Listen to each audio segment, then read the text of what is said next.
출가를 했다고 모두 수행승인 것은 아닙니다. 수행승이 되려면 최소한 안거제도를 지켜야 합니다. 우리나라는 기후 조건을 따져서 1년에 2차례 동안거와 하한거를 두어 수행에 정진하고 있습니다. 사실 몇 달씩 사찰에 머무르며 수행에 매진하는 것은 결코 쉬운 일이 아닙니다. 그래서 승려들은 안거를 지킨 횟수를 수행의 경력으로 삼기도 합니다.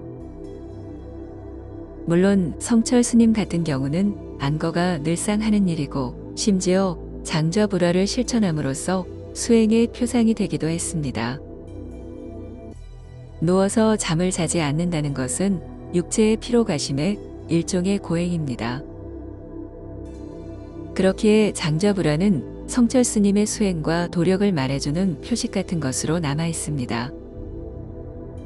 그렇다면 고행은 수행에 어느 정도의 도움이 될까요? 고행이 수행에 도움이 된다면 자인아교의 수행자들에게 초점이 맞춰질 수밖에 없습니다.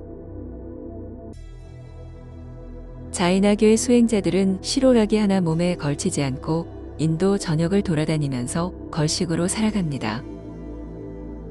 잠도 아무 데서나 자고 수백 마리의 모기가 온몸을 물어뜯어도 미동도 하지 않습니다. 식사와 물은 하루에 단 한 차례만 허용되고 그것도 반듯하게 서서 먹어야 합니다. 게다가 이가 썩거나 몸이 만신창이가 돼도 치료하지 않고 방치합니다. 이런 고행은 시다르타가 생존했을 무렵에도 만연했습니다. 시다르타 역시 고행에 매진했지만 그것이 수행에 도움이 되지 않는다는 사실을 알고 멈추었습니다. 그렇다면 왜 시다르타는 고행에 선을 그은 것일까요? 혹시 극단적 고행에서 오는 고통과 피로감을 감내하지 못했던 건 아닐까요? 자인아교의 수행자들은 시다르타를 고행의 나고자라고 말합니다.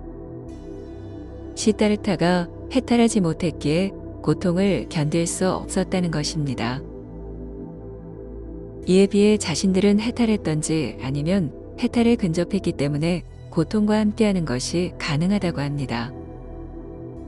도대체 누구의 말이 사실일까요? 수행의 기준을 체험이나 해탈에 두면 자인아교의 말에 타당성이 있습니다. 해탈의 가장 큰 장애가 육신이기에 고행을 통해 해탈의 마지막 퍼즐을 맞추는 것입니다. 그렇지 않으면 결국 육체가 원하는 방향으로 끌려가거나 교묘하게 타협하게 될 테니까요. 하지만 수행의 기준이 진리적 자각이라면 얘기는 달라집니다. 제1원인을 화두로 잡고 공부하기 위해서는 생각이 분산되지 않는 것이 좋습니다. 그런데 온몸이 찢어지듯 고통스럽다면 어떻게 생각을 모을 수 있을까요? 그렇다고 육신이 너무 편해도 그런 안락한 쪽으로 생각이 흘러갈 수 있기에 삼가야 합니다. 결국 진리적 자각을 목표로 한다면 육신의 적당한 상태를 취하는 것이 효율적입니다. 이런 의미에서 시다르타는 고행을 중지하고 홀로 수행에 들어가게 된 것입니다. 해탈에서 진리로의 전환. 이것이 바로 불교의 태동입니다.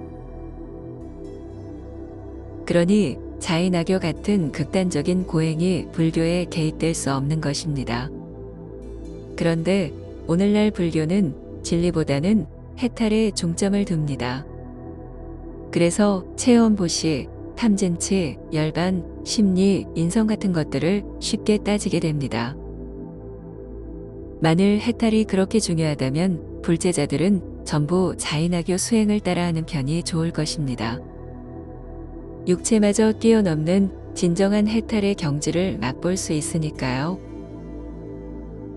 요컨대 적당한 고행은 수행에 도움이 될 수 있습니다. 하지만 자인아교 같은 극단적인 고행은 오히려 수행의 악재가 됩니다. 왜냐하면 진리를 궁구할 마음의 여유가 없기 때문입니다. 해탈이냐, 진리냐. 이것에 의해 고행의 기준이 달라집니다. 혹시 당신은 해탈을 원하시나요? 아니면 진리를 깨닫고자 하나요? 그것도 아니면 해탈과 진리를 동일시하고 있는 건 아닌가요?